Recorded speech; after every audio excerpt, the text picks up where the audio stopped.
Professor, vai ter um gabarito da prova? Vai, porque, sim, eu vou mandar hoje para vocês, já está pronto. Certo, obrigado.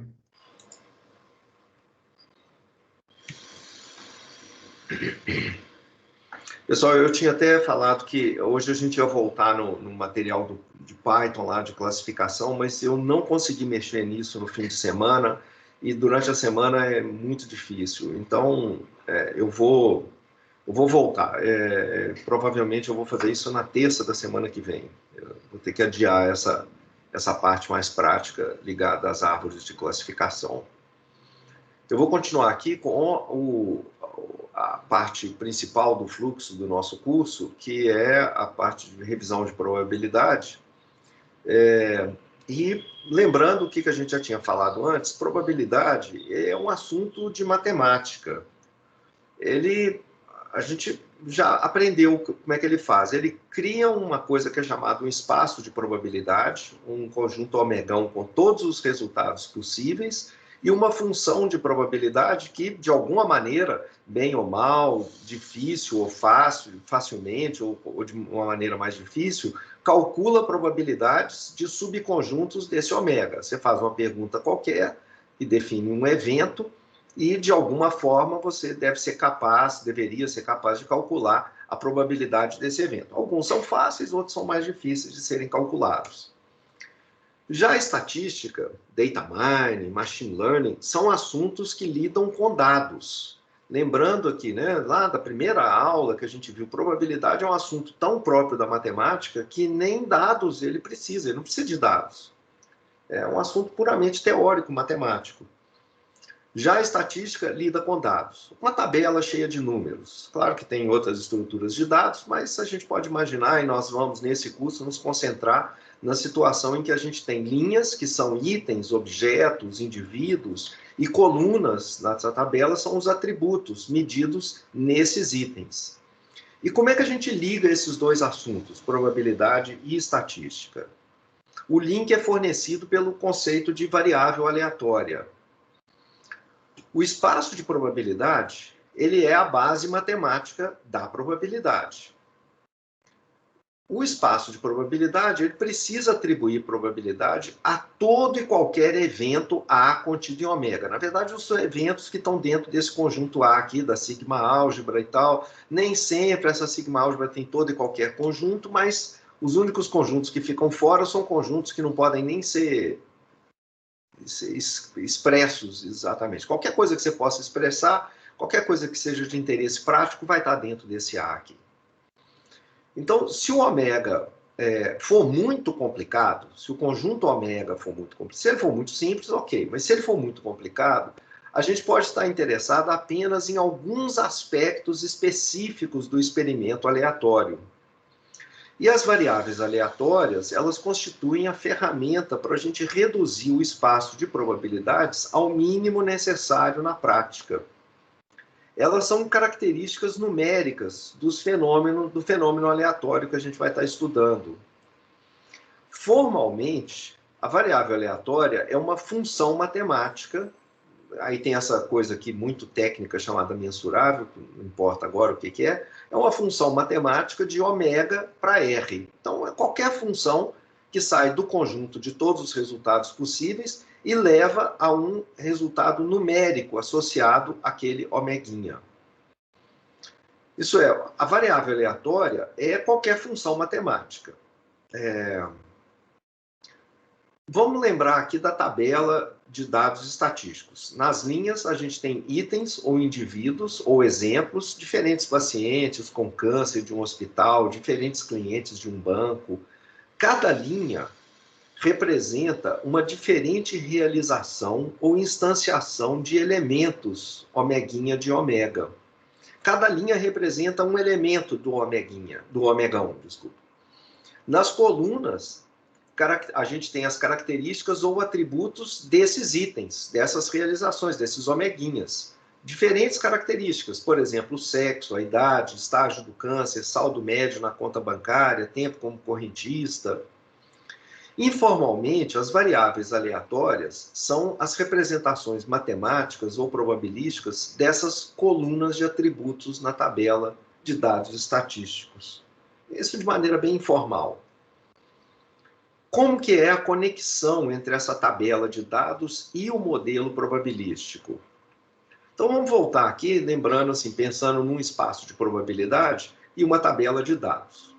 Aqui a tabela de dados são diferentes e-mails, características dos e-mails, número de caracteres, número de quebras de linha, etc.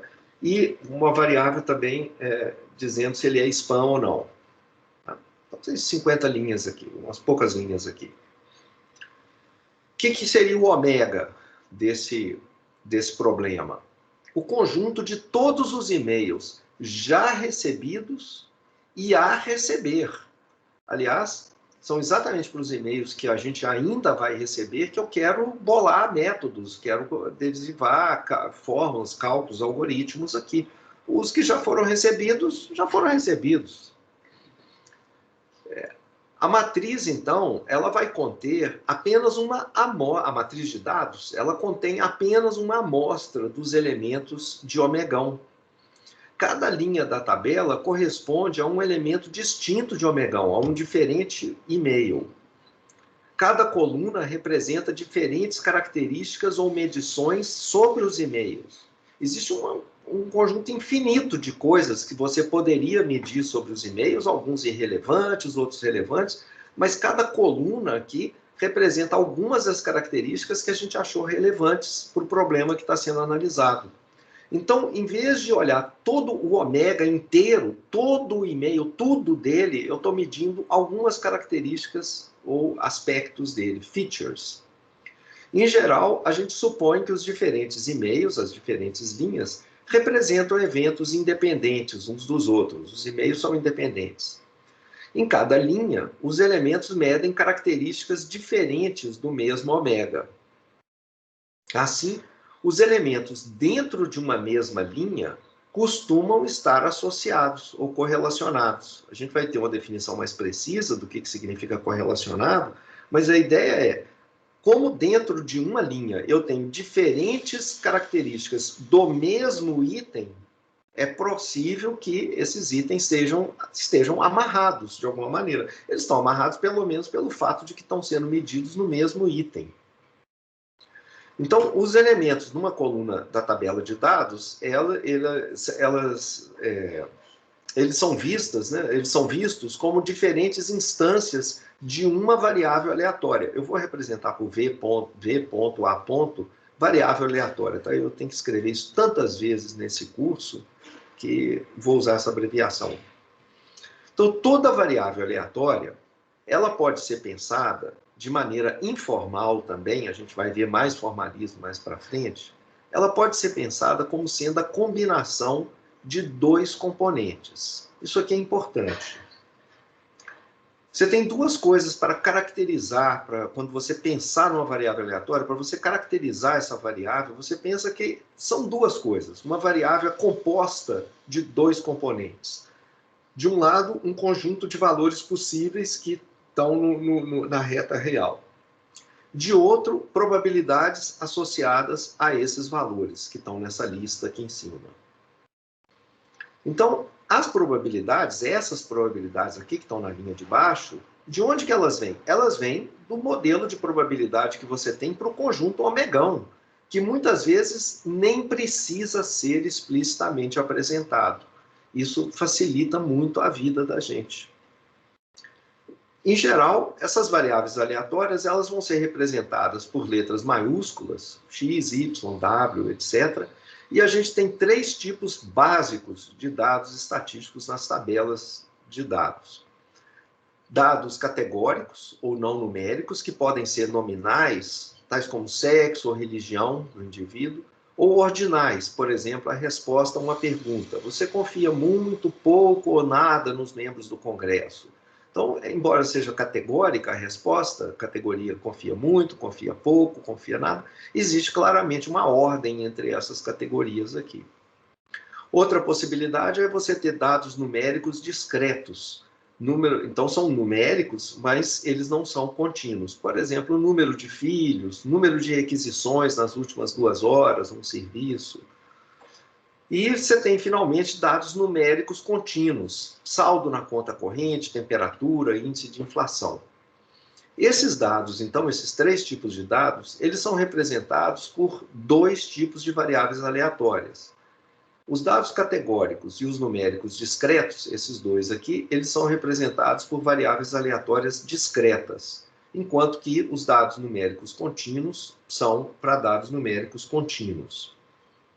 Então, vamos falar um pouquinho mais sobre o que seriam, então, essas variáveis aleatórias discretas. Então, algumas colunas na nossa tabela de dados vão ser modeladas por variáveis aleatórias que vão ser chamadas de discretas. São os dados categóricos ou numéricos discretos. Essas variáveis, então, como eu falei algumas vezes, e vou falar muitas vezes até o final desse curso, ela é composta por 2 listas enumeráveis.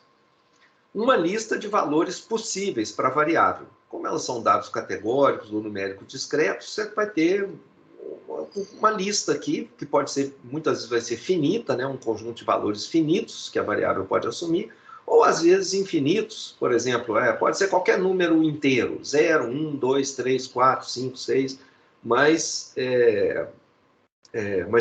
são enumeráveis, então, não é um conjunto contínuo. E a outra coisa, além da lista de valores possíveis, você precisa de uma lista com as probabilidades associadas a cada um desses valores. Então é isso daqui, você representa essas 2 listas que estão aqui em cima, que é quando você falar o que é uma variável aleatória. São 2 listas combinadas. Uma lista de valores possíveis, que está aqui, uma lista de probabilidades associadas com os valores que estão aqui em cima. Essa lista de probabilidades associadas, ela tem que ter valores maiores ou iguais a 0, e eles devem somar 1, como a gente viu antes, quando a gente estava falando de conjunto omegão, do espaço de probabilidade. Então, você pode, nesse caso das variáveis discretas, vamos supor que a variável só tem os valores possíveis 0, 1, 2 e 3. Você pode representar aqui no eixo vertical a probabilidade da variável assumir o valor 0, assumir o valor 1, assumir o valor 2 e assumir o valor 3, que são os 4 valores possíveis. As probabilidades, por exemplo, seriam essas aqui. E você vê que todas elas são maiores ou iguais a 0 e elas somam 1 no final.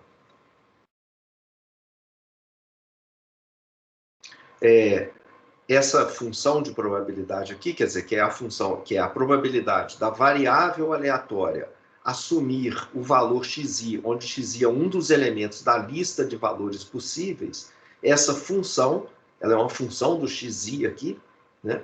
Ela é chamada de função massa de probabilidade. É como que a variável aleatória x põe probabilidade sobre os 4 valores possíveis que ela pode assumir. Então, vamos ver alguns exemplos.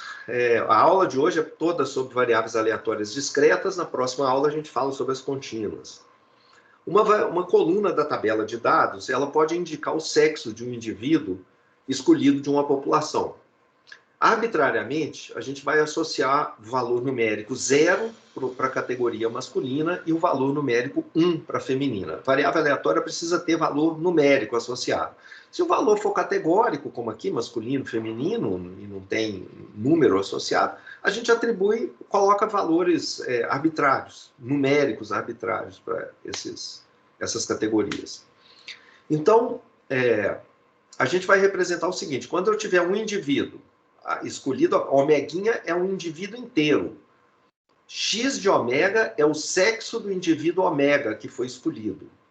X de ômega ser 0 significa que o sexo do indivíduo que foi escolhido ali ao acaso, de acordo com alguma distribuição de probabilidade, de algum lugar, ele é do sexo masculino.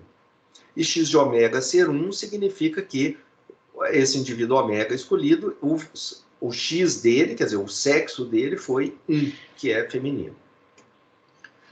Se para cada indivíduo ômega, eu, em vez de olhar as muitas características do indivíduo, eu me concentrar apenas sobre essa característica, que é o sexo dele, a gente vai ter a gente está olhando para essa variável aleatória x de ômega, cujos valores possíveis são os dois valores que eu coloquei arbitrariamente para as duas categorias de sexo, 0 e 1.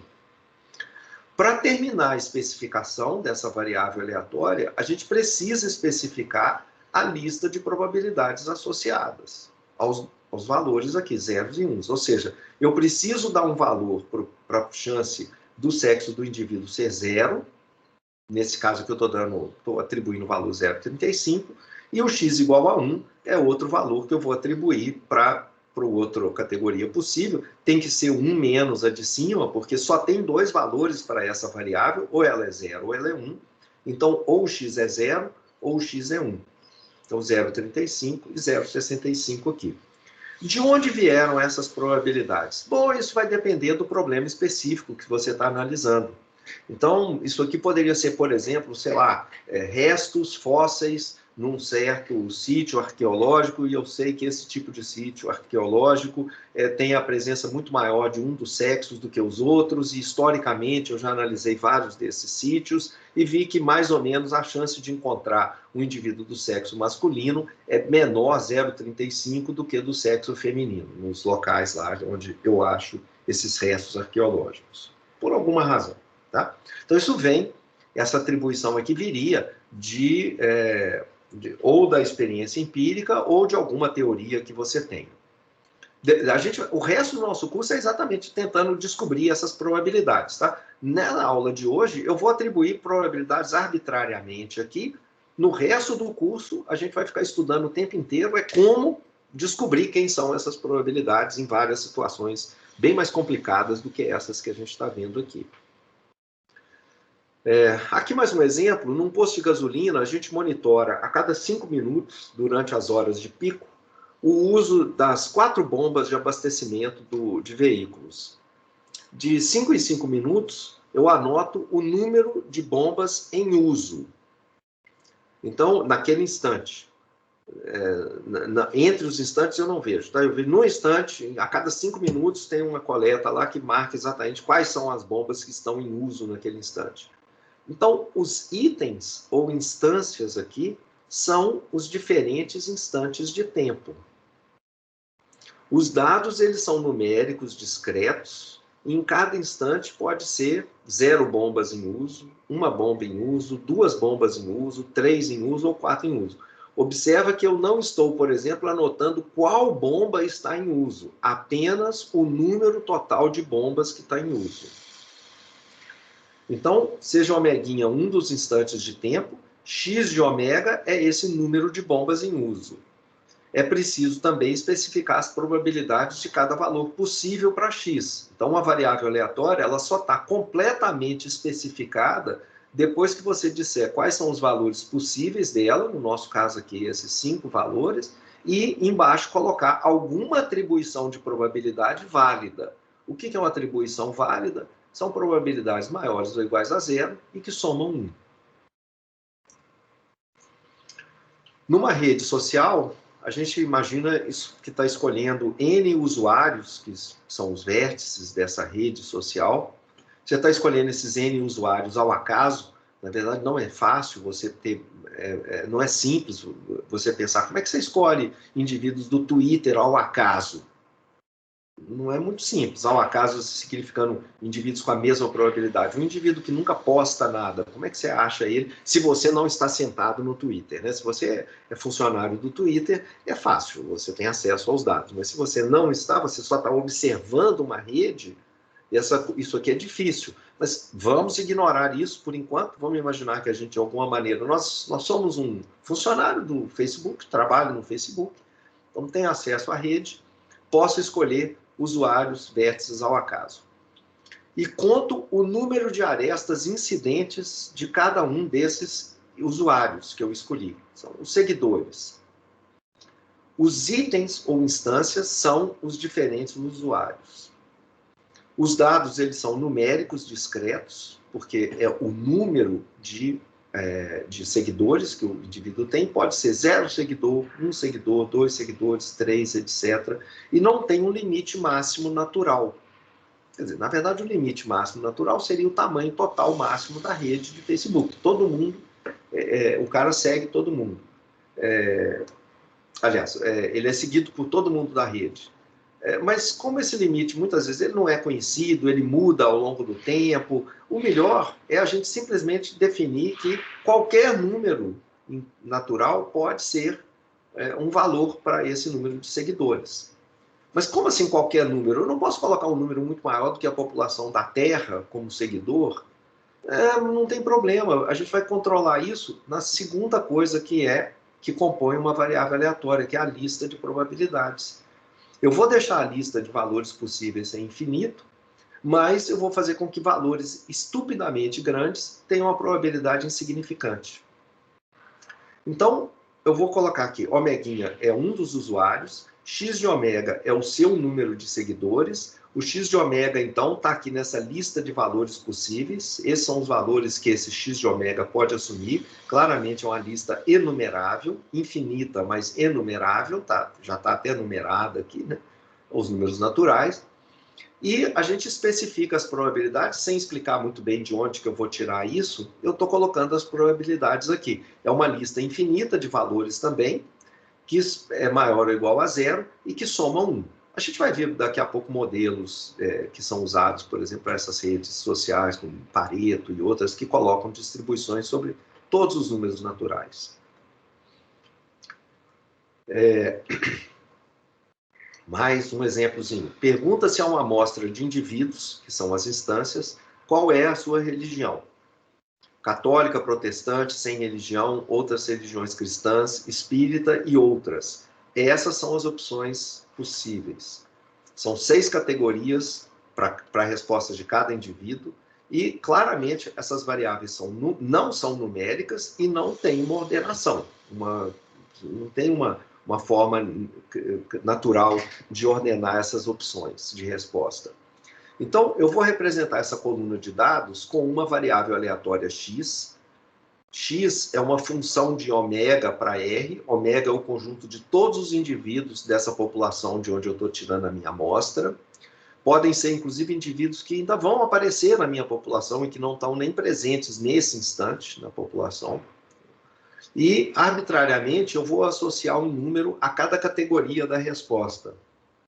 Então, está aqui o x de ômega representando. Se o cara for católico, vai ser 1, se ele for protestante é 2, etc. Essa seria a associação mais típica, mais natural. Qualquer outra associação é válida.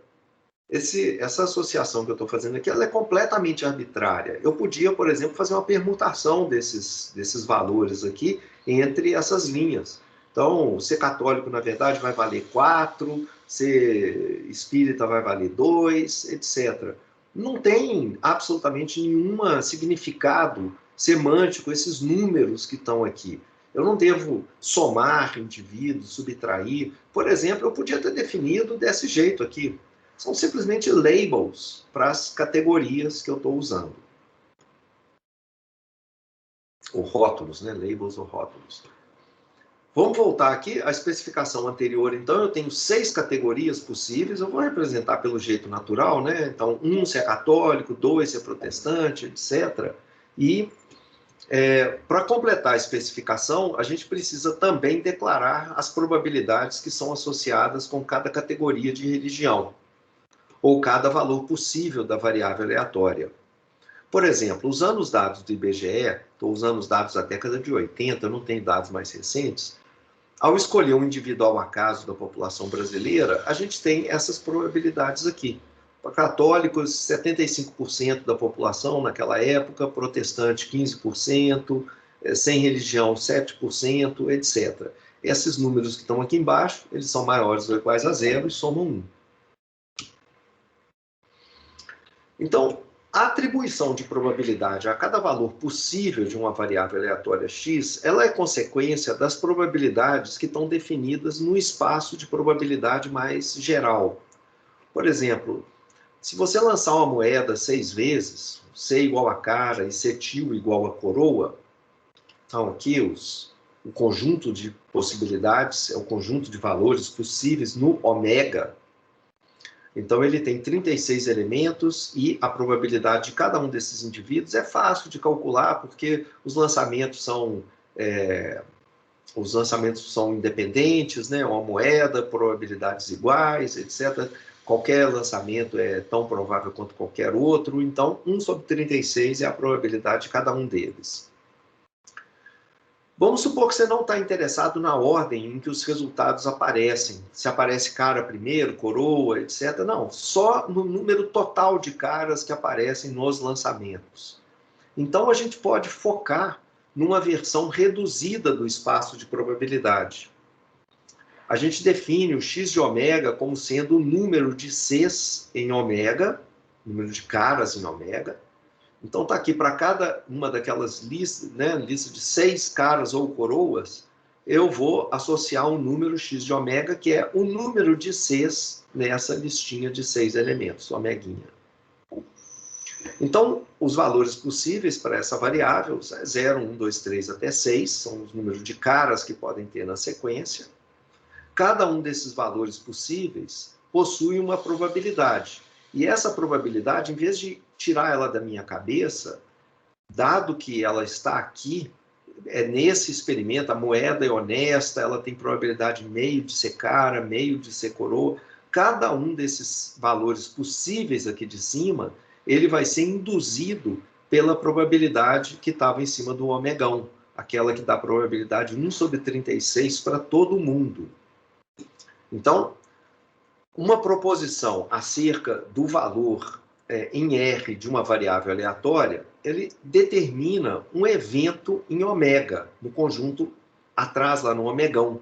Por exemplo, quando eu falar x igual a 6, o que eu estou querendo dizer é o conjunto dos omeguinhas no omegão, tais que o x de ômega é igual a 6. Ou seja, tal que o número de caras nos 6 lançamentos foi 6. Esse conjunto aqui, ele é um conjunto de um único elemento, que é esse elemento aqui.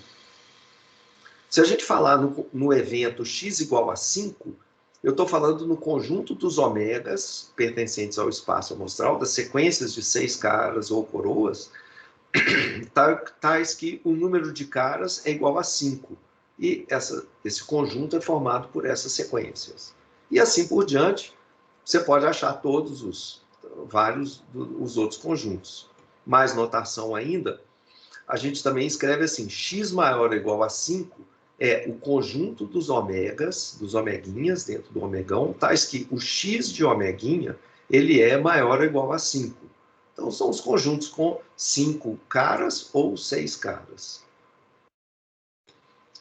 Aqui mais uma notação, x pode ser menor ou igual a 1, é o conjunto dos ômegas, tais que o número de caras é menor que 1, é esse conjunto. E assim por diante. Como eles são eventos, essas coisas, a gente pode manipular. Esses eventos são conjuntos, né? São conjuntos em ômega. A gente pode manipular esses conjuntos com união, interseção, etc. Então, por exemplo, x ser menor ou igual a 5 e x ser maior que 4, a gente está falando que é o conjunto dos ômegas, tais que o x de ômega é menor ou igual a 5, interseção com o conjunto dos ômegas, tais que o x de ômega é maior que 4. Isso dá esse conjunto que está aqui, que é um novo conjunto. Então, essa notação que está aqui, ela representa um conjunto de possibilidades dentro do omegão, que é o conjunto inicial.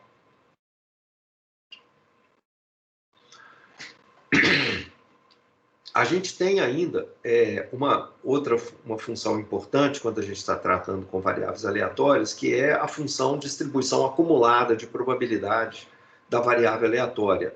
É a função matemática definida para todo x e ela é dada por essa função. Ela sai do R, vai no 0, 1, e para cada x ela associa o valor f de x igual à probabilidade do xão ser menor ou igual a xinho.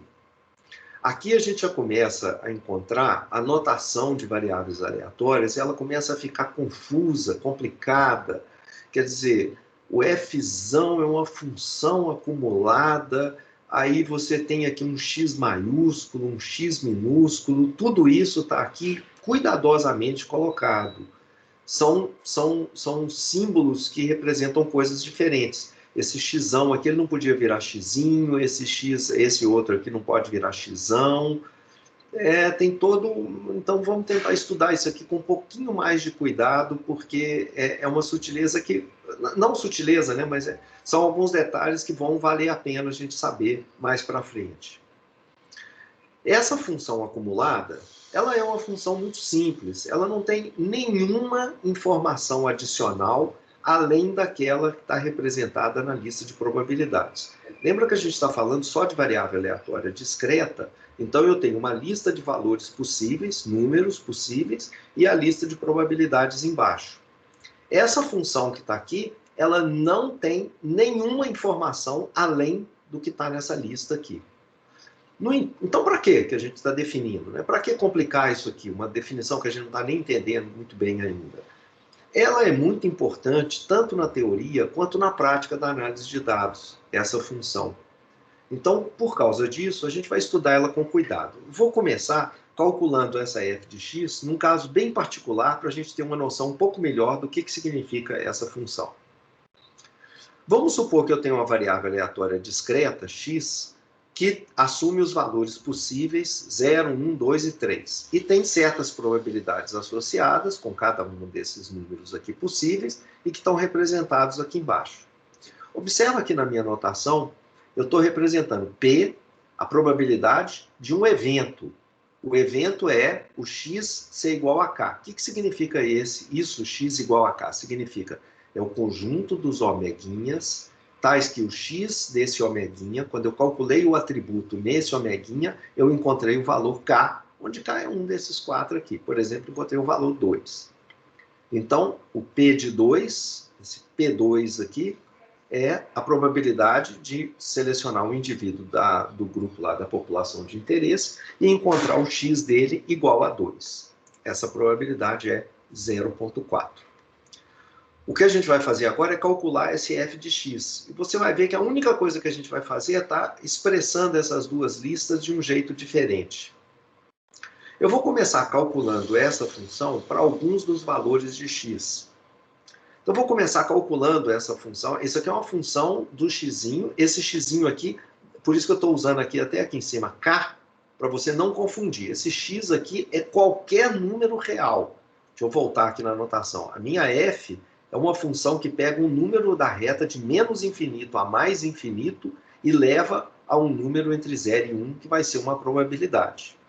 Então, esses números r aqui é sempre r. Não tem nada a ver com os valores possíveis da variável aleatória x. Ela, por exemplo, a x pode ter valores 0 e 1, 0, 1, 2, 3, tanto faz. A função f ela é definida para todo número real. Então, quanto que seria, por exemplo, se é para todo número real, vou pegar o número menos 1, que nem está aqui nessa lista de valores possíveis. Vou pegar o número menos 1 e quanto que valeria essa função acumulada no ponto menos 1? Olha, pela nossa anotação, que f de menos 1 é a probabilidade da variável aleatória x ser menor ou igual a menos 1. Está aqui. É a chance de você selecionar um indivíduo e você encontrar o x desse indivíduo menor ou igual a menos 1. Qual que é a chance disso acontecer? A chance disso acontecer é 0. É 0 porque não tem nenhum número aqui na variável x. A variável x está representada aqui com seus valores possíveis e as probabilidades associadas. O menor valor que a gente tem para x é 1. Ela começa de 1. Então, qual que é a chance do x ser menor ou igual a menos 1? Não tem chance de ser menos 1. Não tem chance de ser menos 2, menos 3. Não tem chance de ser um número negativo. Essa probabilidade aqui ela é 0. Porque, né, o menor valor que x pode assumir é 1. Pela razão acima, por essa mesma razão aqui, se você pegar qualquer x menor que 1, menor que o menor valor possível, a probabilidade do x ser menor do que esse cara vai ser 0. Por exemplo, vamos pegar um xzinho aqui igual a meio. Probabilidade meio. Qual que é a chance do xão ser menor ou igual a meio? Não tem chance dele ser menor ou igual a meio. Ele é pelo menos 1. O x para qualquer indivíduo que eu for pegar da população vai ser ou 1, ou 2, ou 3, ou 4. Não tem chance de ser meio. Não tem chance de ser menor do que 1. Então, essa chance aqui é 0. Então, eu começo a montar a minha função f de x, que é uma função matemática, ela sai da reta, que é o eixo horizontal, e vai para o eixo vertical. Ela só assume valores entre 0 e 1, porque é sempre uma probabilidade. Como que foi essa função para esse exemplo aqui? Enquanto eu estava pegando um x real, que era menor do que 1, a probabilidade foi 0. Então, por exemplo, no ponto menos 1, nesse ponto aqui, x igual a menos 1, a probabilidade é 0. No ponto menos meio, 0. No ponto 0, 0. No ponto meio, 0. Qualquer coisa menor do que 1, a probabilidade de ser menor ou igual àquele cara é 0. Até que eu chego no valor 1. Quando eu chegar no valor 1, exatamente no ponto x igual a 1, essa função f de x ela dá um salto. Porque agora eu estou querendo calcular o f de 1. O que é o f de 1? É a probabilidade do x da variável aleatória ser menor ou igual a 1. Olha, ela tem chance de ser menor ou igual a 1 ou a chance disso é 0? Não, ela tem chance, na verdade, de ser 1. Menor que 1, não. Não tem chance de ser menor que 1. Mas igual a 1, ela tem chance, e pela lista de probabilidades que a gente deu, essa probabilidade é 0,1. Onde que está essa lista? Está aqui, ó. A probabilidade dela ser 1 é 0,1. Então, no ponto 1, a função que era 0 até então, ela pula agora e dá um salto para 0,1. Então, está aqui, ó. Ela, nesse instante 1, ela é aberta aqui, essa é uma bolinha aberta, e ela pula aqui para o valor 1 e segue agora constante igual a 1. Por que ela segue constante igual a 1? Bom, porque, por exemplo, vamos pegar um ponto 1,5, né? Um ponto 1,5. Então, quanto que é o f de 1,5? É a chance do x ser menor ou igual a 1,5. Olha, mas o x só pode ser 1, 2, 3. Então, a chance dele ser menor ou igual a 1,5 é só se o x for 1. Se o x for 2, ele já não é mais menor ou igual a 1,5. Se o x for 3, também não dá. Se o x for 4, não dá. Então, essa probabilidade aqui ela é igual à chance do x ser 1, que é 0,1. Então, para qualquer x que você pegar entre 1 e 2, você sempre vai ter o valor igual a 0,1, pelo mesmo raciocínio que a gente fez aqui com 1,5. Então, a função aqui, ó, dentro desse intervalo, ela é igual a 0,1 o tempo inteiro, até que ela chegue em 2. No momento em que ela chega em 2, exatamente no ponto 2, a função f de x dá mais um salto. O evento x menor ou igual a 2, ele é idêntico à união de dois eventos distintos. Porque como o x só pode ser 1, 2, 3 ou 4, para o x ser menor ou igual a 2, só vai acontecer se o x for igual a 1 ou se ele for igual a 2. E um indivíduo ele não pode ter o atributo dele igual a 1 e igual a 2 ao mesmo tempo. Então, esses dois eventos aqui, que é uma união, esses dois eventos eles são disjuntos. Se eles são disjuntos, a gente sabe que a probabilidade desse evento é a soma das probabilidades de cada um deles.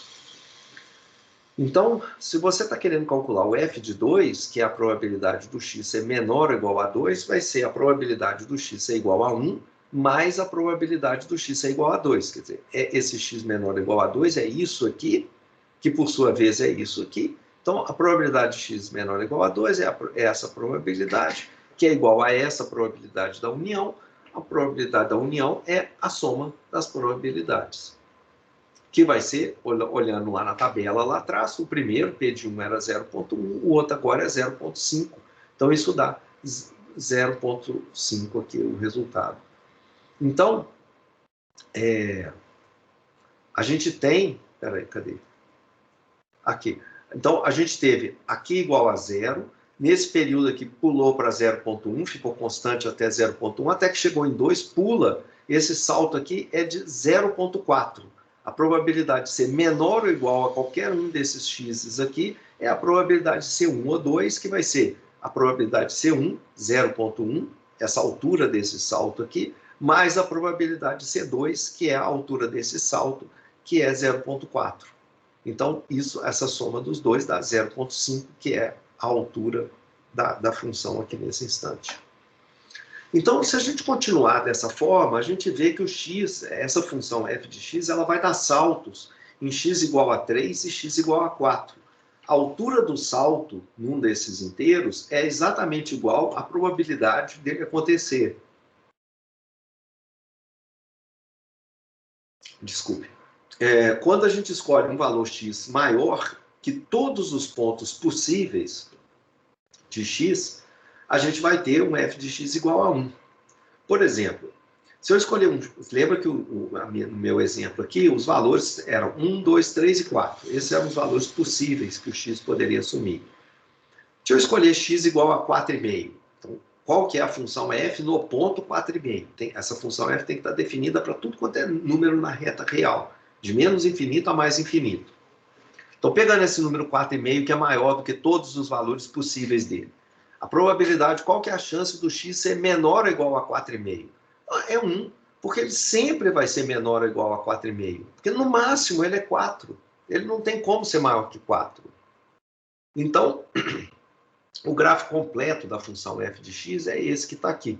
É uma função, quando a variável aleatória é discreta, como nesse caso, ela vem nos valores possíveis que estão numa lista. Ela dá saltos, esses saltos são iguais à probabilidade daquele valor, daquele número, no caso de 1, o salto aqui é a probabilidade de ser igual a 2, o salto aqui é igual à probabilidade de ser igual a 3, etc. Então, você vai acumulando as probabilidades à medida que você vai caminhando nesse eixo x, até que você ultrapassa, se for possível, o maior valor que a variável pode assumir, e essa, então, função fica exatamente igual a 1 dali para frente. Renato.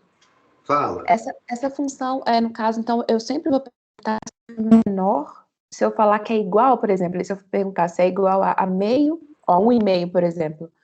Tem uma linha ali, uma linha entre 1 e o 2, mas aí eu não posso falar que ela tem um resultado para 1,5 exatamente. Tem. O valor para 1,5 é esse aqui, ó. Você lê. A função está definida para todo número aqui na reta real, inclusive para esses números que não são valores possíveis da variável aleatória. Qual que é a chance da variável aleatória x ser menor ou igual a 1,5? Ela só vai ser menor ou igual a 1,5 se ela for o valor 1. Se ela for o 2, que é o outro valor possível, ela não vai ser menor ou igual a 1,5. Se ela for 3, também não vai ser menor. Então, qual que é a chance de ser menor ou igual a 1,5? É apenas se ela for igual a 1, e essa probabilidade, então, é igual a 1,5. Então, a sua pergunta, eu acho que ela é natural, que é falar assim, mas para que fazer essa função, gente? Que coisa complicada. Eu tenho as duas listas aqui. Se você me entregar essas duas listas, aqui, que são 8 numerozinhos, 4 aqui, 4 aqui, eu posso construir essa função f de x desse jeito que eu estou explicando aqui. Para cada x, inclusive os x's que não estão na lista de valores possíveis, eu vou construindo e pronto, construir essa função. E daí? Qual que é a relevância disso, gente? Isso, tudo que está aqui nessa função está naquelas duas listas. Quer dizer, o que tem aqui? Os pontos de salto são os valores possíveis da variável. E a altura do salto é exatamente a probabilidade que está associada, que está na segunda lista. E pronto. Para que essa complicação? Exato, eu preciso disso sim. Essa função é uma das mais importantes em probabilidade. A gente vai ver alguns usos dela aqui. Por exemplo, para simulação de variável aleatória, essa função é crucial. Essa função é f-zão. Simulação Monte Carlo não pode existir sem essa função f-zão. Só isso já dá uma noção do quão importante na prática essa função ela é. Mas ela tem várias outras funções importantes. O teste de Kolmogorov, por exemplo, é um dos usos, é um dos locais onde ela aparece. Ela aparece de várias outras maneiras. Tem tanto importância prática quanto teórica. Então, insistindo aqui, realmente é artificial, parece um excesso, uma bobagem isso que a gente está definindo, no entanto, é uma função importante. Gastem um tempo fazendo, é muito simples, é muito bobo, é uma definição que parece que está complicando onde não precisava, mas ela vai ser relevante, sim. Então, continuando aqui no exemplo, Suponha que a gente tenha uma variável aleatória discreta com valores possíveis, xis, e esses valores, ela é discreta. Então, essa lista, ela não precisa ser uma lista finita de valores. Ela pode ter, por exemplo, os números aqui podem ser 1, 2, 3, 4, todos os números naturais, todos, infinitos números. Mas ela é enumerável. E para cada um desses números, uma probabilidade associada. Quando eu estou falando enumerável, significa, não é um intervalo de valores, não é um intervalo 0,1, todos os valores reais no intervalo 0,1. Então, tendo essas duas listas, a função de distribuição acumulada, ela para um x qualquer, que não precisa ser um dos x dessa lista, na verdade, não só não precisa, como essa função está definida para todo e qualquer x, inclusive os elementos de fora dessa lista. Essa função é simplesmente esse evento, a probabilidade desse evento, que é escolher um omeguinha, tal que quando você olhar a característica x desse omeguinha, você encontre essa característica menor ou igual a esse valor xzinho que está aqui. Então, observa que isso é importante, tá, gente? Porque a notação, contando aqui, quando eu aprendi isso a primeira vez, eu fiquei muito irritado com essa notação. Eu achava isso daqui confuso, muito confuso. Eu não entendia. Quer dizer, tem um xzão aqui maiúsculo, um xzinho minúsculo. Porque, aí é importante que um seja maiúsculo e o outro minúsculo. O que é isso? Que confusão é essa? Que coisa... É importante. É uma notação que vem aí do passado. Né? Probabilidade é um negócio que tem mais de 100 anos de idade. E os russos começaram a usar isso de várias maneiras e daí ficou. Então, a gente até hoje usa essa notação, que eu acredito que seja confusa para quem está abordando isso daqui a primeira vez. Eu achei confuso quando eu estudei. Ou seja, esse xzão tem um conceito muito diferente do que é esse xzinho que está aqui. Esse xzão é uma variável aleatória. E daí? O que significa? O que é uma variável aleatória? Uma variável aleatória são dois componentes. A variável aleatória é composta de duas coisas: uma lista de valor possível e probabilidade associada. Uma variável aleatória não é um número. São duas listas. Isso é extremamente importante. Mantém isso em mente, que várias das dificuldades de notação, de entendimento, da manipulação algébrica e tal, vão ser resolvidos se você mantiver isso em mente. Que esse primeiro x maiúsculo que está aqui representa a combinação dessas duas listas. E esse outro xzinho? Esse outro xzinho é qualquer número na reta real. Pode ser um desses números que estão aqui ou outro número qualquer. E você está se perguntando aqui pela probabilidade de acontecer um evento, que é escolher um indivíduo omeguinha e, ao calcular o x desse omeguinha, lembra que o x é um x de ômega, você encontrar um atributo, a característica que você está medindo, a feature, menor ou igual a esse valor xzinho que você escolheu na reta. Ou seja, no caso das discretas, essa probabilidade é fácil. É simplesmente a soma acumulada das probabilidades dos valores possíveis xis, que são menores ou iguais àquele ponto x que você está selecionando aqui. Então, se acumula essas probabilidades, é fácil de obter.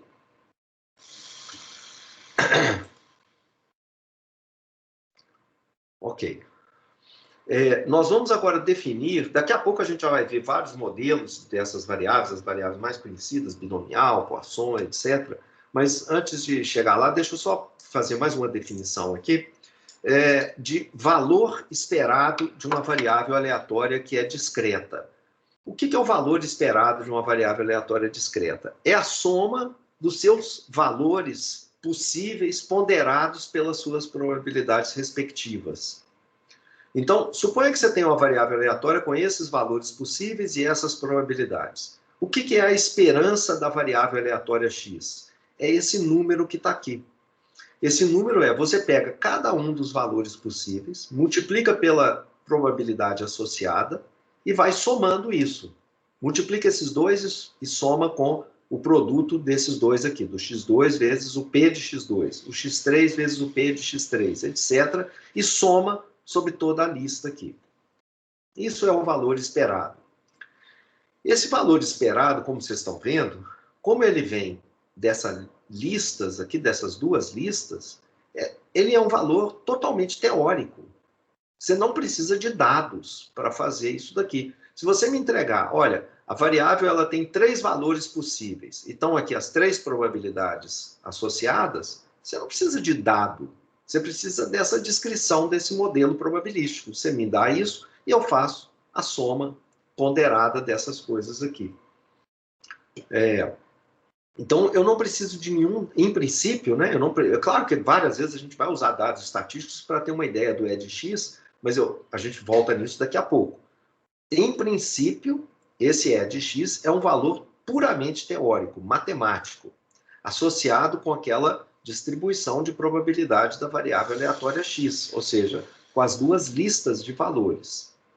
Esse EDX ele não precisa ser igual a nenhum dos valores possíveis da variável aleatória, que é o resultado daquela soma, né?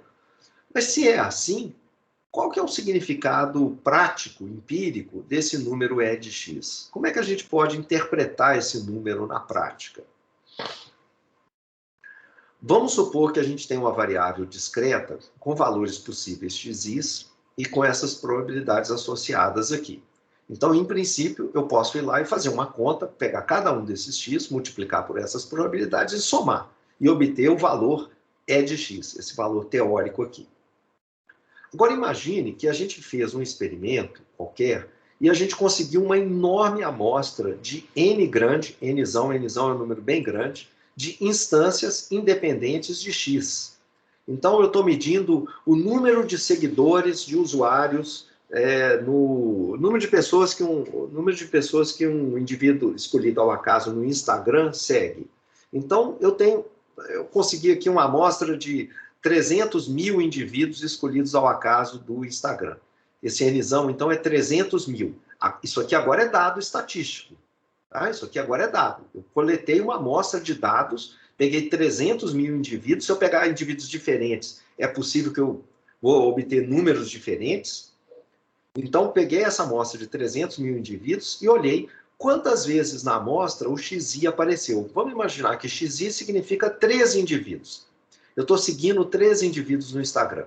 Quantas vezes apareceu 13 nessa minha amostra, grande amostra de usuários do Instagram? Ele apareceu NI vezes.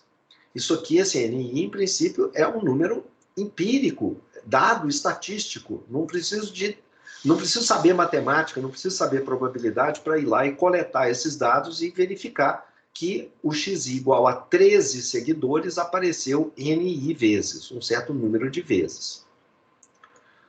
Bom, dentro da ideia de frequência relativa, de que probabilidade deveria ser a frequência com que o evento acontece, se eu repito ele muitas vezes, eu posso estimar a probabilidade, as probabilidades, aquelas que estão naquela lista lá, pela frequência relativa da ocorrência do xi na amostra. Então, qual que é a probabilidade do número de seguidores ser igual a 13? Exatamente 13. Olha, não sei essa probabilidade, talvez eu não tenha um modelo para isso, mas se eu tiver uma amostra muito grande, eu posso dizer que essa probabilidade ela é aproximadamente NI dividido por N. NI é o número de indivíduos que tinham 13 seguidores, Nzão é o número total de elementos da minha amostra. A proporção de elementos na amostra com valor 13. Bom, a teoria, a gente definiu que esse número aqui com esse E todo dobrado e tal, né? E de x, a esperança da variável aleatória x, era um valor teórico obtido a partir das duas listas, a lista de valor possível e as probabilidades associadas, em que eu multiplico essas coisas e somo todo mundo. Mas se esse P de xi, que está aqui em cima, é aproximadamente essa frequência, eu sei então que esse E de x, ele deve ser aproximadamente, se eu quiser calcular o E de x baseado numa amostra e não num modelo matemático, no modelo com as probabilidades, ele deve ser aproximadamente igual a essa quantidade aqui, só substituindo o P por essa frequência. O que dá isso aqui? Né? Eu encontrei isso daqui. Olha, o xi apareceu N vezes na amostra. Então, O que eu estou fazendo é multiplicando o xi pelo número de vezes que ele está aparecendo na minha amostra. E estou dividindo pelo número total de indivíduos na minha amostra. Como esse número aqui é constante, passo ele para fora aqui do sinal de somatório. Então, eu tenho cada elemento multiplicado pelo número de vezes que ele apareceu na minha amostra. Ou seja, o que eu estou fazendo aqui nessa soma é somando todos os indivíduos da minha amostra e dividindo por nzão, que é o número total deles. Ou seja, é a média aritmética de todos os indivíduos na minha amostra. Então, se a amostra for grande, o número teórico E de x, ele deve ser aproximadamente igual à média aritmética dos nzão elementos da amostra. Então, deixa eu reforçar isso. O E de x, ele é um número real, uma constante. Ele está associado com duas listas. Se você me der as duas listas, eu não tenho amostra nenhuma. A variável x é o número de filhos que um indivíduo pode ter. E você me dá uma lista de valores possíveis para essa quantidade de filhos que um indivíduo pode ter e as probabilidades associadas com essas duas coisas. Essas duas listas eu multiplico termo a termo, né, e somo todo mundo. Esse é o meu E de x. Isso não vai mudar. A menos que eu mude uma das listas, se eu mudar as listas, ok, isso muda. Mas, dadas as duas listas, isso não muda. Esse número é constante, é fixo. Está aqui. Ele é uma função dessas duas listas. Portanto, esse E de x, ele não é uma variável aleatória. Ele não é uma variável, ele não é uma coisa que pode mudar com o elemento da minha amostra, não. Ele depende das duas listas que estão fixas e acabou, e você calcula ele. Ele é um resumo teórico da distribuição de x, um resumo das duas listas. Você pode, quer dizer que não tem conexão nenhuma com dado estatístico? Não, tem conexão. Esse E de x está conectado, sim, com dados estatísticos dessa maneira que está aqui embaixo. Se você pegar uma amostra muito grande de instâncias da variável e calcular a média aritmética dos valores dessa variável, você vai ter um valor muito próximo do E de x. Quando a minha amostra mudar, a sua média aritmética deve mudar. Talvez lá na terceira casa decimal, na quarta casa decimal, se a amostra for muito grande, né, a média aritmética deve ficar mais ou menos estável, não deve mudar muito. Mas muda um pouquinho com a amostra. O E de x muda? Não. O E de x não muda. Ele continua constante. Ele não depende da amostra. Ele depende simplesmente das duas listas que você entregou. Bom, para a gente estudar isso um pouquinho melhor, nós vamos estudar algumas distribuições especiais. Existem infinitas distribuições de probabilidade. Dado um conjunto de valores possíveis, qualquer atribuição de números não negativos que somem 1, devia ter um aqui, constitui uma distribuição de probabilidade de uma variável discreta. Entretanto, algumas poucas atribuições, elas acabam recebendo nomes especiais. Essas distribuições, elas aparecem com muita frequência na análise de dados, são matematicamente tratáveis. Então, por causa disso, a gente tem lá um saco de distribuições de probabilidade que são bem conhecidas, que são bem estudadas. E num problema prático qualquer, eu tento extrair desse saco que tem algumas distribuições, eu tento pegar algumas das que são mais apropriadas, mais próximas do que é o fenômeno que eu estou estudando. São as distribuições mais conhecidas, que vocês devem já ter ouvido falar dos nomes, a binomial, a Poisson, Pareto, etc. Então vamos ver algumas dessas mais populares. A primeira delas é a mais simples de todas. Ela só tem dois resultados possíveis. O x de ômega, então, assume dois valores, 0 ou 1. O x de ômega, então, pertence a esse conjunto, com dois valores possíveis, para todo omeguinha. Para todo indivíduo que você pegar, você está olhando o sexo dele, se é 0 ou 1. Você está olhando se ele está vivo ou está morto. Se ele tem a cor azul ou não tem a cor azul. E a gente define duas probabilidades. Não importa muito agora de onde eu vou extrair essa probabilidade, mas o que importa é que eu tenho duas probabilidades, uma associada para o x igual a 0, que significa é a probabilidade associada para o evento. Conjunto de indivíduos, de elementos do espaço amostral todo, tal que o atributo desse cara foi 0. E o P de 1, que vai ser o outro valor, né? Então, esses dois números têm que somar 1. Então, um é o contrário do outro. É muito comum a gente escrever a probabilidade do 1 aqui, que é chamada às vezes de sucesso, de P, e o outro, o P do 0, que é 1 menos o Pzinho, né? A gente costuma chamar de Q, que seria um fracasso. O que é o E de X no caso Bernoulli? Não é tão interessante o E de X aqui, porque é uma situação meio artificial essa, só dois valores possíveis, 0 e 1, etc. Mas vamos usar aqui a notação, a definição que a gente usou, sem pensar muito nela por enquanto. Tá? Vai ficar mais claro nas próximas.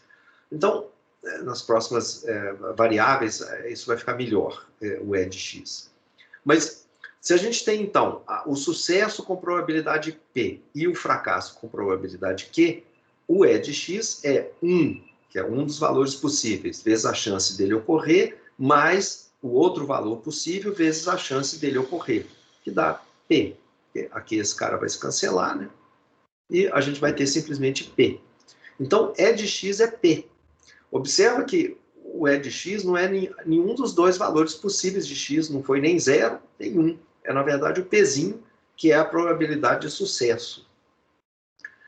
Se a gente tiver uma grande amostra de instâncias de X, cada uma delas igual a 0 ou 1, a gente deve ter o E de X igual a P, né, a esperança, que é esse número P, que a gente acabou de calcular aqui, esse cara deve ser aproximadamente igual à média aritmética dos valores 0 ou 1 observados.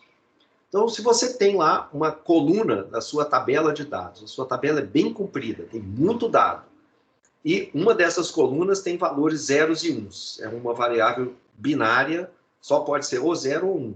Se você somar ao longo das linhas essa coluna, tá aqui, você somou todos os zeros e uns e dividiu pelo número total de elementos, o que você tem é um valor P chapéu. Eu estou escrevendo chapéu aqui para distinguir desse valor P, que é teórico, que é a probabilidade mesmo dele ser igual a 1, deve ser 1. Esse P chapéu ele foi calculado com os dados da sua tabela, então vão variar um pouquinho se você mudar um pouco a sua amostra. Então, esse P chapéu, que é a média aritmética dos valores dessa coluna, ele tem que ser aproximadamente igual ao E de X, que é exatamente a probabilidade de sucesso, que é o Pzinho. Agora, a distribuição mais interessante, a binomial. A gente tem... O que é a binomial? A binomial são N repetições independentes de um experimento binário de Bernoulli. Sucesso ou fracasso. A probabilidade de sucesso é constante e igual a θ, um número que está entre 0 e 1. X, o que o X faz, a variável binomial, o que ela faz é contar o número total de sucessos nessas N repetições que foram feitas. Então, a variável, eu não estou interessado na sequência exata de sucessos e fracassos. Tanto faz se os sucessos ficaram concentrados no início, no final, se estão no meio, tanto faz. Só me interessa o número total de sucessos nos N lançamentos, nas N repetições. Então, a lista de valores possíveis para o X é 0 sucessos nos N repetições, 1 sucesso nas N repetições, 2 sucessos nas N repetições, até N sucessos em todas as repetições. A lista de probabilidades associadas, elas não é difícil de obter. Por exemplo, qual que é a probabilidade de você... E essa lista de probabilidades, ela está explicada em detalhes, cada um desses termos aqui, no livro texto. Então, eu vou deixar para você ler lá, para ver como exatamente você obteve todos esses elementos que estão aqui, essa fórmula que está aqui. Eu vou explicar só esses dois primeiros e vou deixar para você ler o resto do argumento no livro. Esse primeiro que está aqui, qual que é a probabilidade do X ser igual a 0? Significa não ter nenhum sucesso nas N repetições. Olha, não ter nenhum sucesso significa ter tido fracasso, fracasso, fracasso, fracasso, N vezes. Qual que é a chance de ter fracasso N vezes? Como as repetições são independentes, a probabilidade de fracasso na primeira repetição, que é 1 menos θ, vezes a probabilidade de fracasso na segunda repetição, que é 1 vezes 1 menos θ de novo, vezes a probabilidade de fracasso na terceira repetição, que é 1 menos θ. Então, vai ser 1 menos θ multiplicado por ele mesmo n vezes, porque nas n vezes a gente teve só fracassos. Então, vai dar isso daqui. Essa é a probabilidade da binomial ser igual a 0. Qual que é a probabilidade do x ser igual a 1? X igual a 1 significa eu repeti meu experimento independentemente n vezes e tive exatamente um sucesso, onde o sucesso acontece com probabilidade θ e o fracasso com probabilidade 1 menos θ. Então, na sequência, eu tenho um sucesso em algum lugar da lista e fracasso em todas as outras n menos 1 posições. Aqui tem um erro aqui, tá, gente? Nessa fórmula, aqui devia ser elevada a n menos 1. Então, eu vou ter n menos 1 fracassos, cada um deles com probabilidade 1 menos θ, que eu estou multiplicando, vezes o sucesso em uma posição, e como eu tenho n possibilidades para escolher essa única posição de sucesso, eu vou ter essa soma que eu vou somar, né, sobre todas a sequência que tem sucesso na primeira posição, mais a sequência que tem sucesso na segunda posição, mais etc. Se essa minha explicação foi muito rápida, eu vou pedir para você ler com atenção o livro-texto. Ele tem a explicação bastante detalhada de todas essas fórmulas, inclusive essa que está aqui embaixo. O que acontece nessa fórmula aqui? Essa daqui é a probabilidade do x ser igual a k de forma absolutamente genérica. Quer dizer, eu tenho k sucessos, é por isso que esse θk aparece aqui. Tem k sucessos em k posições lá dentro, então eu vou aparecer multiplicativamente, nesses k sucessos eu vou ter θ vezes θ vezes θ. E em outras n menos k posições eu tenho fracassos. Então eu tenho que multiplicar θk vezes e 1 menos θ n menos k vezes, por causa da independência entre os eventos. Além disso, existem várias sequências com k sucessos e n menos k fracassos. Elas são distintas apenas pela posição aonde esses k sucessos aparecem. Então, esse termo que está aparecendo aqui na frente, ele está representando o número de maneiras de escolher k posições dentre as n repetições. Essas k posições para receber os k sucessos. Uma conta que eu não vou fazer aqui no nosso curso, que está lá no livro-texto, e é opcional se você quiser ler, é que se você pegar a lista de valores possíveis, multiplicar pelas probabilidades associadas e somar tudo, você faz uma conta, você tem como manipular analiticamente e descobrir que o número esperado de x, o valor esperado da variável aleatória x, vai ser n, que é o número de repetições, vezes o θ, que é a probabilidade de sucesso. Isso aqui é o desvio padrão que eu deveria estar, ainda não expliquei, e vou explicar numa aula mais à frente, depois que a gente aprender as variáveis contínuas. Deixa eu anotar aqui as coisas que eu tenho que corrigir nesse slide. Então, ignore esse dp que está aqui. A forma da distribuição binomial, ela depende do θ e do n. Então, a gente viu ali as fórmulas, mas vamos ver uns gráficos para ficar um pouco melhor. Eu vou fazer o seguinte, eu estou imaginando que eu estou fazendo um experimento qualquer em que a probabilidade de sucesso em cada repetição é meio. E estou variando o n. Quando o n for 3, sempre com a probabilidade θ aqui igual a meio. Tá? O que eu tenho são 3 valores possíveis, 4 valores possíveis. Então, o número de sucesso pode ser 0, ou 1, ou 2, ou 3. Então, imagina, θ igual a meio significa a moeda. Estou jogando a moeda para cima n vezes e contando o número de caras. Esse número de caras é aleatório, depende das jogadas que eu posso fazer. Se eu jogar a moeda 3 vezes, qual que é a chance de não ter nenhuma cara nos 3 lançamentos? Não é pequena, não. Olha aqui, dá um pouquinho acima de 0,1. As probabilidades maiores são de ter uma cara ou duas caras. As duas com probabilidades iguais e da ordem de quase uns 35% aqui, 0,35.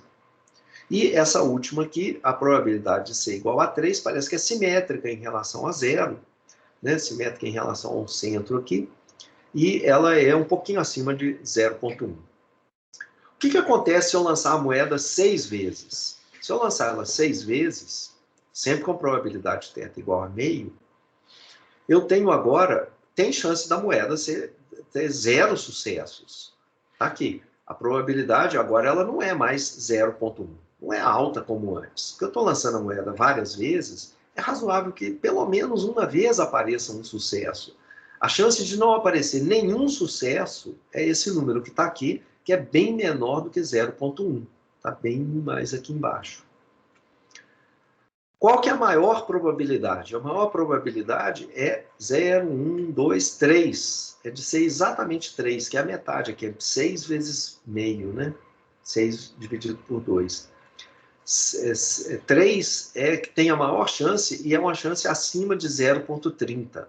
Mas não é avassaladora essa probabilidade. Tem uma chance substancial de você ter só 2 caras ou ter 4 caras. Na verdade, você pode até ter 5 caras ou uma cara. De vez em quando, com uma probabilidade pequena, quando você lançar 6 vezes, pode aparecer 0 ou todas elas serem caras. É pequena, mas não é nem tão desprezível assim. Quando você aumentar para 10 lançamentos da moeda, agora vai ficar muito difícil de você ter todos os 10 lançamentos igual a 0. Não é 0 a probabilidade, mas ela é bastante pequena. Quanto que ela é? Ela é meio elevado a 10. Então é um valor bastante pequeno, sim. Qual que é a probabilidade de ter tudo cara nos 10 lançamentos? É também pequeno, está aqui. É essa altura aqui, que a gente quase a gente não enxerga, a bolinha está encostada aqui no eixo, é muito pequena. Não é 0, é de novo 1 dividido por 2 elevado a 10. Mas é bastante pequeno, né? Qual que é a maior probabilidade? É 10 vezes meio, ou 10 dividido por 2 é 5, está aqui. Ela é a maior probabilidade. 0,25. É uma probabilidade razoável. Mas existe uma chance boa de ser também, de ter 4 sucessos, de ter 6, de ter 3 sucessos, também não é desprezível, tá? Que é acima de 10%, ter 7 sucessos. Ter 2 sucessos apenas em 10 lançamentos é uma probabilidade um pouco menor, 5%. Está aí, talvez, no limiar entre ser muito pequena ou não, né? E aqui, do outro lado, é também 5% a probabilidade de ser 8. Se todas 10 serem fracasso ou só um sucesso aqui, né, é uma probabilidade pequena. Então, vocês já perceberam o que vai acontecendo, né? O que eu estou fazendo aqui embaixo agora é aumentando o N para 20 e passando esse outro N aqui para 50 e esse último aqui para 100.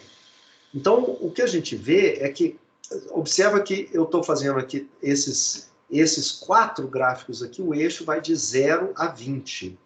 Então, essas probabilidades aqui agora, de ser, ao lançar a moeda 20 vezes, de ter tudo fracasso, ou só um fracasso, ou 2 fracassos, ou só um sucesso, ou 2 sucessos, ou 0 sucesso, ela é tão pequena que é praticamente 0. Não é exatamente 0. Não é impossível acontecer isso daqui, de lançar a moeda 20 vezes e tudo ser sucesso.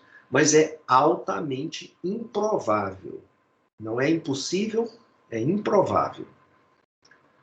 Quando eu estiver passando para um número maior, 50, eu agora vou truncar, vou cortar o eixo aqui. Ele, na verdade, vai até 0, mas as probabilidades aqui já estão tão próximas de 0, né, que ela continua aqui se arrastando aqui para próximo de 0, e aqui também até 50, que eu estou cortando aqui para mostrar só entre 10 e 40 para a gente ver um pouquinho melhor a forma da distribuição, que está ganhando essa forma de sino que a gente está vendo aqui. Com n igual a 100, eu estou cortando em 30 e 70, não estou mostrando as probabilidades menores que 30, que são todas tão pequenas quanto essas aqui, são praticamente zero. E aqui também, acima de 70. E o que a gente vê é que agora, de novo, o número central, 100 dividido por 2, 100 vezes meio, que é 50, é a maior probabilidade. Mas essa probabilidade ela não é tão alta assim, não. É 0,08. E essa probabilidade de ser exatamente 50, ela se distribui. A probabilidade de ser 49, ou de ter 51 sucessos, ou de ter 48, ou de ter 52 sucessos, elas são muito parecidas, não são muito diferentes desse valor aqui. Ele decresce suavemente aqui em direção a zero. Então, existe, nesse caso de lançar a moeda 100 vezes, com probabilidade meio, embora você possa pensar que essa daqui seja a maior probabilidade, existem vários outros eventos que podem acontecer, vários outros números de caras que são razoáveis, que têm uma probabilidade parecida com essa de 0,08. Tá? Então, 47, 45, 55, até 60 é um valor de 1%, mas como esse daqui é 8%, né, que é o maior de todos, 1% não parece tão menor relativamente a 0,08. Bom, deixa eu parar um minutinho aqui, gente. Tem alguma pergunta? Tem alguma questão? Eu estou achando que essa aula pode estar bastante cansativa, né? Porque tem muita definição, muita fórmula, muita...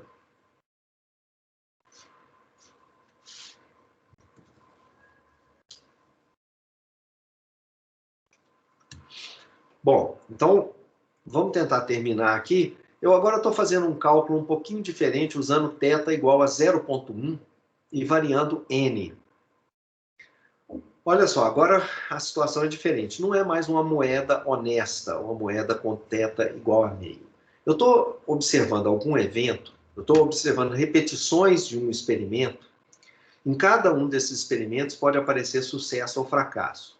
Mas a chance de sucesso não é grande, é 0,1.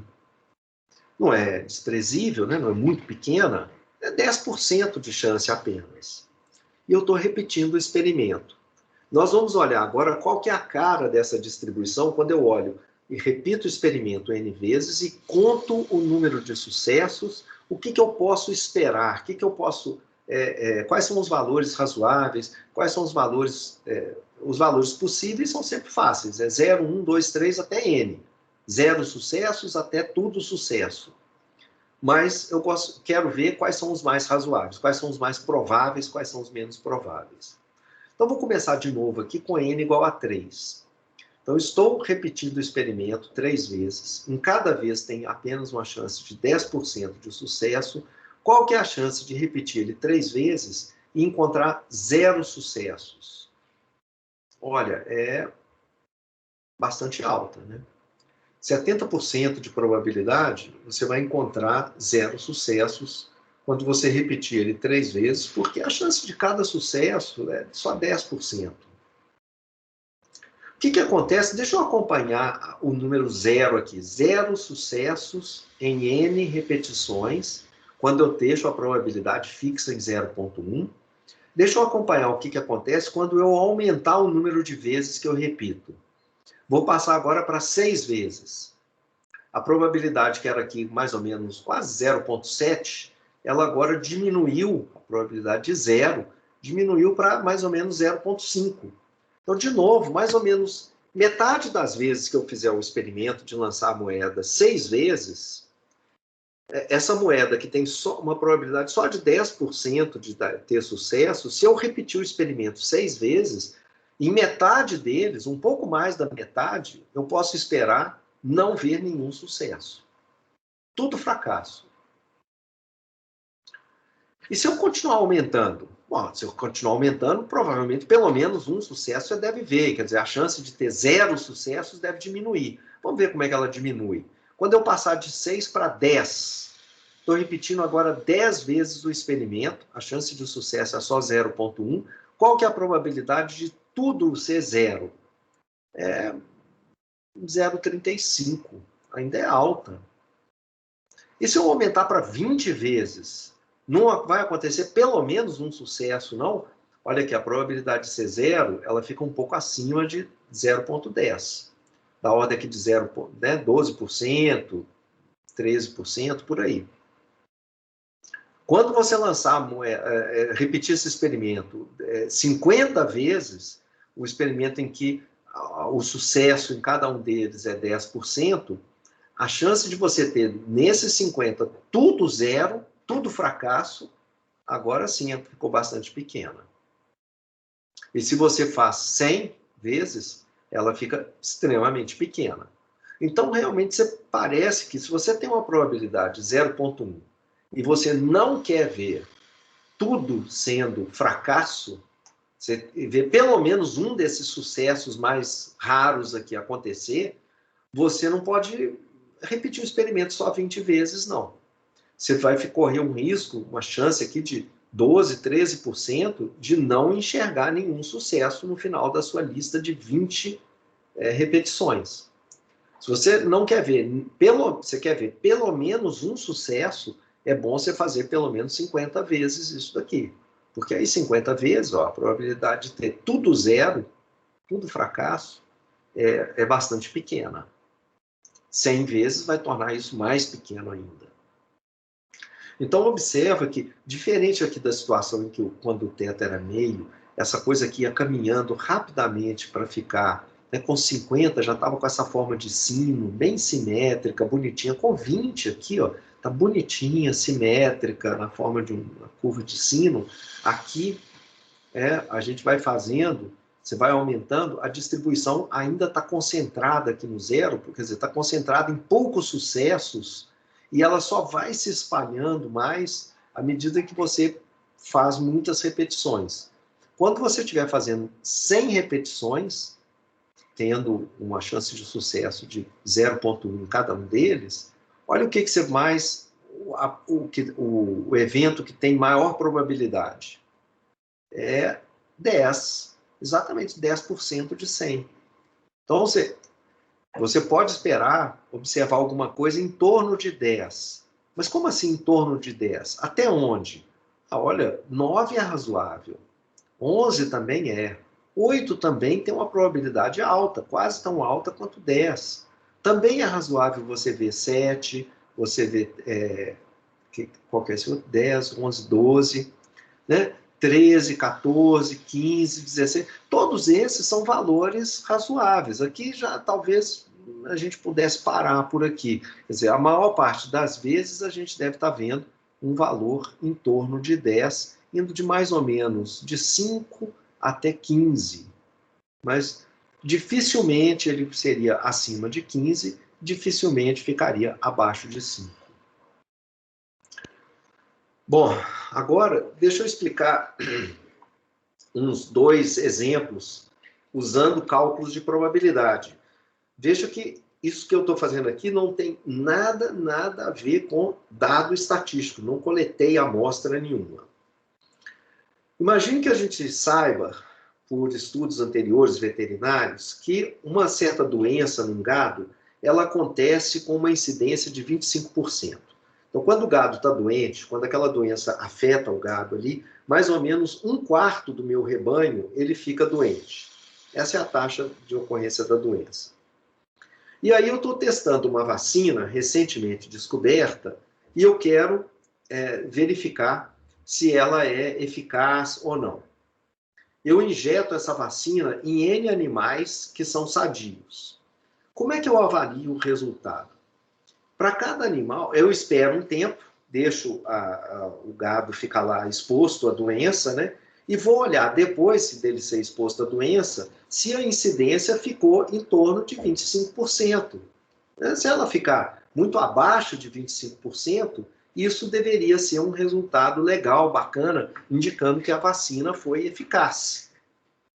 Então, como é que eu vou avaliar o resultado depois que eu injeto a vacina em N animais que são, em princípio, sadios, né? E depois eu deixo eles ficarem expostos à doença? Para cada animal, eu vou classificar ele de duas maneiras. Ele vai ser sadio ou não sadio. Na situação usual, o animal, se a vacina não tem nenhum efeito, se ela é completamente inócua, se é uma panaceia que está sendo vendida aí, que estão dizendo que... Não, se ela é inócua, para cada animal, tendo injetado ou não tendo injetado, tanto faz, porque a vacina é completamente inócua, ele vai ficar sadio com uma probabilidade de 0,75. Porque 75% fica sadio e só 25% fica doente. Então, se a vacina ela é inócua, qual que é a probabilidade de que K dos N animais não sejam contaminados? Eu estou contando o número de sucessos nesses N repetições que eu fiz aqui. Vai ser a probabilidade da variável aleatória x ser igual a K, e para o caso binomial, então, eu tenho uma fórmula, que é aquela fórmula que a gente viu aqui, essa fórmula que está aqui. Eu preciso de uma probabilidade para o sucesso e uma probabilidade para o fracasso. Se a vacina é inócua, a chance de sucesso, que é ficar sadio, é 0,75 e fracasso é 0,25. Né? Então, se eu inocular a vacina em 10 indivíduos, só 10, qual que é a probabilidade de que todos os 10 fiquem sadios? Essa probabilidade vai valer x igual a 10, é só usar essa fórmula aqui, vai ser 0,75 elevado a 10. Todo mundo sadio. O primeiro é sadio, e o segundo é sadio, e o terceiro é sadio, etc. Isso aqui dá mais ou menos 5%, né? Quase 6% aqui. Por outro lado, se eu inocular 12 indivíduos, 12 animais, qual que é a chance de que todos os 12 estejam sadios? De novo, vai ser 0,75 elevado a 12, né, agora, e essa probabilidade vai ficar 3%. Assim, se num total de 10 ou 12 animais, eu, no final, encontrar que nenhum deles está contaminado, a gente vai ter uma indicação razoável de que o soro a vacina, né, teve algum efeito, embora esse resultado não constitua em prova conclusiva e também ninguém vai pensar em pegar uma vacina dessas e chegar a uma conclusão usando só 10 ou 12 animais. O cálculo aqui eu estou fazendo só para ilustrar o cálculo de probabilidade, tá? Vimos, ainda nesse contexto, que com n igual a 10, a gente tem a probabilidade de ter todos os 10 sadios é mais ou menos aí 6%. Né? Sem a vacina, a probabilidade de que dentre 17 animais, no máximo um deles... Aliás, eu vou fazer o seguinte, eu vou pular isso aqui, gente. Vou deixar para vocês lerem isso aí no livro texto ou nos slides depois. Deixa eu só passar aqui para mais um exemplo um pouquinho diferente. Redes sociais. A gente tem um modelo de Erdos-Renyi para grafos sociais. E esse modelo, eu cheguei a falar dele lá na primeira aula, estou só tentando recordar ele aqui rapidamente. Cada vértice é um nodo dessa rede social, um indivíduo da rede. E eu tenho N vértices, eles formam N's. Esse aqui é o número de pares que eu posso ter. É o número de arestas não direcionadas entre esses vértices. É esse número que está aqui. Para cada par de vértices, eu jogo uma moeda. Moeda entre aspas aqui. Né? Eu faço um experimento aleatório. Essa moeda, ela se decara, eu conecto a aresta.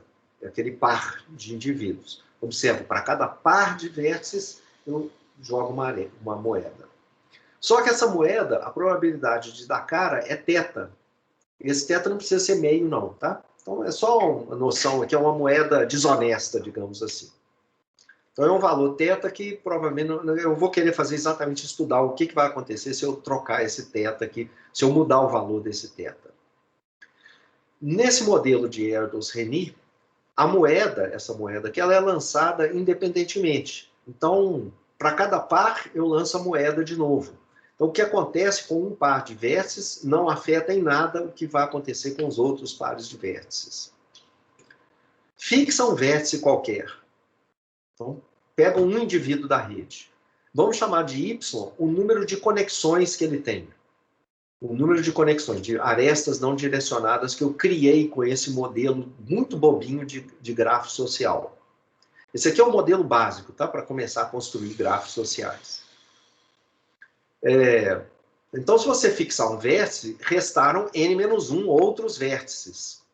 Você, para cada um desses outros n-1s, você jogou a moeda para decidir se foi um sucesso ou não. Se foi sucesso, você conectou, se não... Olha, o que você... Y aqui é o número total de conexões do vértice. É o grau do vértice. O grau desse vértice, então, vai ser uma distribuição binomial, vai seguir uma binomial, porque tem n repetições, n-1 repetições, do mesmo experimento, em que eu jogo θ para uma moedinha com probabilidade θ e conto no final o número de sucessos que eu tenho. Observa que o que você espera para esse número, o valor esperado para o y, que é o número de conexões, o grau do vértice, vai ser esse cara que está aqui vezes esse outro. É a fórmula que a gente obteve anteriormente, que dá n-1 vezes θ. Pensando aqui que o n é um número grande, tá? A rede é grande, n ou n-1 dá mais ou menos a mesma coisa. É a mesma coisa praticamente n-θ. Aqui está um exemplo de um grafo gerado pelo modelo binomial do Erdős-Rényi.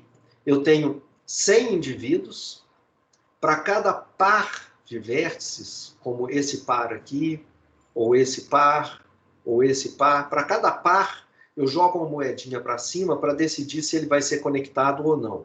E a probabilidade de sucesso é muito pequena, é só 1%. Então, alguns caras eu conecto, outros não. Então, por exemplo, eu joguei a moedinha para... Esse cara aqui, eu testei ele contra esse.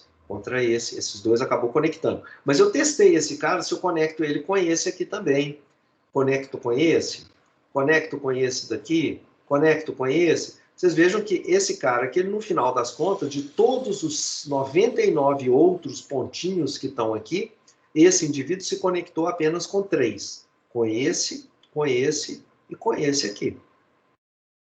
Alguns bolinhas, essa daqui, embora eu tenha testado ela, jogado a moedinha com todos os outros 99 caras, essa daqui acabou se conectando com um número um pouquinho maior de bolinhas. 1, 2, 3, 4, 5, mas pouco, né?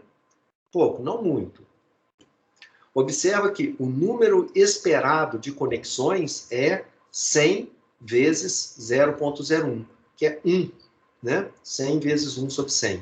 Então, o número que eu espero de conexões é 1. Mas eu vou observar vários aqui com 0, vários bolinhas, vários vértices aqui não tem conexão nenhuma. Alguns vértices, como esse aqui, tem apenas uma conexão. Aqui tem só uma conexão. Alguns vértices, como esse daqui, acabam tendo 2 conexões. E alguns vértices têm mais, 5 ou mais conexões. Nosso curso não é sobre redes sociais, então eu vou apresentar só como curiosidade o paper do Erdős-Rényi, eu não coloquei aqui um ano, mas é um paper muito famoso, e eles provaram vários resultados matemáticos sobre grafos construídos desse jeito que eu mostrei aqui, variando o θ e o n. O que acontece com esses grafos quando eu aumento o n e quando eu vario o θ? Então, todos os resultados são supondo que o n foi crescendo, crescendo, crescendo. Tá? Então, a gente não está falando de um grafo pequenininho. Mas se o grafo for razoavelmente grande, começam a aparecer algumas estabilidades estatísticas, né? Alguns fenômenos começam a acontecer.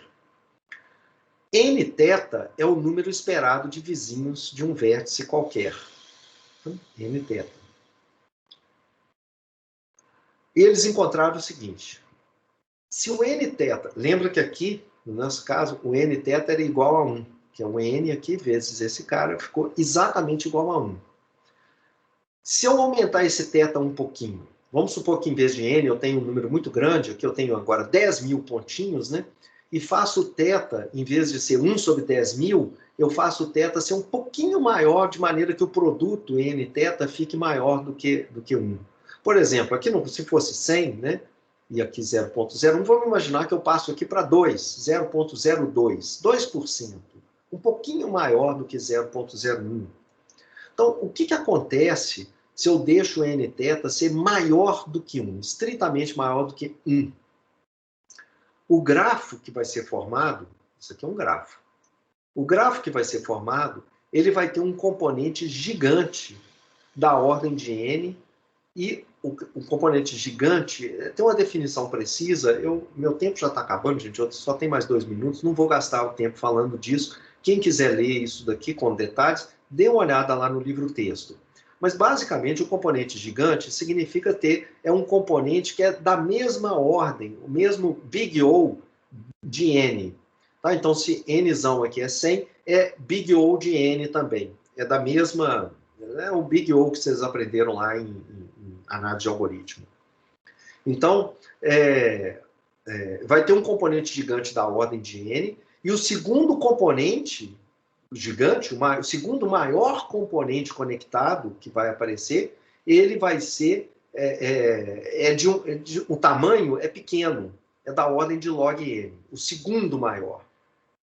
O que acontece se o n-teta for menor que 1? Quer dizer, aqui eu estou fazendo 1, mas agora eu fizer isso aqui, na verdade, um pouquinho menor do que 0,01. O que vai acontecer se o n ali já for considerado grande? O grafo quase certamente não vai ter um componente conectado maior do que log n. Ou seja, o maior componente conectado, aqui é um componente conectado, aqui é outro componente conectado, esse aqui foi o maior componente conectado, foi o componente gigante aqui desse grafo. O maior deles, que é esse daqui, ele, na verdade, vai ter um tamanho menor do que da ordem de log n. Então, muito pequeno, extremamente pequeno. Se o n-teta for não só um pouquinho maior do que 1, mas for um pouquinho maior, for da ordem, né, for maior do que 1 mais epsilon log n, quer dizer, for um pouquinho maior do que log n cresce muito devagar. Se isso daqui for um pouquinho maior do que isso, o grafo quase certamente vai ser completamente conectado. Então a ideia é, se eu quiser aumentar um pouquinho esse θ aqui, quanto que eu tenho que aumentar para que, na verdade, todo mundo fique conectado com todo mundo? Quer dizer, que exista um caminho, não todo mundo conectado com todo mundo, desculpe, né? Que tenha um caminho para ir de um indivíduo qualquer para qualquer outro. Quer dizer, o grafo seja completamente conectado. O que eu preciso ter? O que eu preciso ter é isso daqui, olha. Eu preciso ter que o meu θ, ele tem que ser tal que, quando eu multiplicar n-θ, ele fique um pouquinho maior do que log n. Vamos pensar que o n aqui é 100. Se eu estiver fazendo aqui log n, vamos pensar que é log na base 10. Então, isso aqui é log n. Na verdade, aqui é o log natural, tá? Mas se for log n, deveria ser 2. É um pouquinho maior do que 2 mais 2 epsilon. Um pouquinho maior do que 2. Deveria ser o n-θ. E o grafo seria completamente conectado. E tem vários outros resultados. É muito legal. Isso aqui não depende de fazer análise de dados estatísticos para chegar a essas conclusões aqui. Esse é um cálculo matemático, é um cálculo de probabilidades. O grafo segue o modelo de Hermits. Como é que a gente pode saber se uma rede social real segue o modelo de Erdős-Hermits? Uma maneira óbvia é a gente comparar a distribuição do número de vizinhos realmente observada no grafo real com a distribuição que você espera sobre o modelo de Erdős-Remy. Como é que você mede a distância entre o que você observa e o que você espera? A gente vai ter uma resposta genérica para isso, vai ser o teste Q quadrado, que a gente vai estudar daqui a pouco. Então, em geral, o que a gente vê é que, ao comparar esses resultados que estão aqui com o que a gente realmente observa no mundo real, a gente vê que esse modelo de Erdős-Remy, ele não é um modelo adequado para grafos sociais. Uma das principais razões é que o número de vizinhos que você tem para um dado nó, o número de conexões que você tem, ela é uma distribuição binomial. Essa distribuição binomial, ela não é essa daqui, ó. Ela não é um bom ajuste para as distribuições reais de redes sociais.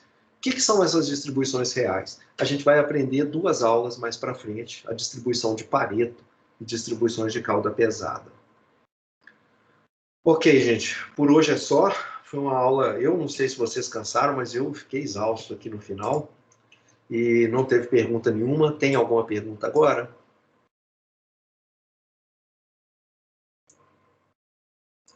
Ainda estou processando um pouquinho aqui tudo. Tem que pensar um pouquinho para ter pergunta. É verdade. Processem então e mandem as perguntas ou por e-mail ou tragam para a próxima aula. Tá bom? E o curso agora começa a acelerar um pouco, tá, gente? Começa a ter um conteúdo mais denso. Então, não deixem acumular, não, tá? Ok, então tá, a gente se vê na quinta-feira, eu já tenho outra reunião aqui me esperando. Então, daqui a pouco a gente se vê. Muito obrigado, Tchau, professor. professor. Até quinta. Obrigada. Obrigado. Obrigado, professor.